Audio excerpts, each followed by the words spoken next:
Hello, good morning সবাইকে। Welcome to my another morning vlog. সকালের নাস্তাটা আমার কখনোই তেমন আয়োজন করে করা হয় না। শুধুমাত্র আম্মুর বাসায় থাকলে বা আম্মুর কাছে থাকলে খুব সুন্দর করে একটা সকালের নাস্তা করা হয়। আদারওয়াইজ টুকটাক কিছু একটা খেয়েই চালিয়ে দিতে হয়।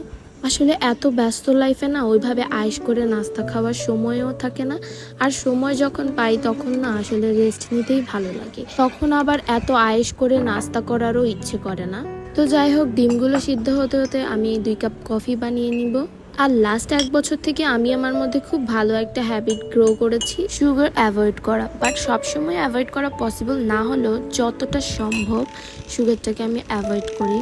তাই আমি সুগার ছাড়াই কফিটা বানিয়ে নিচ্ছিলাম।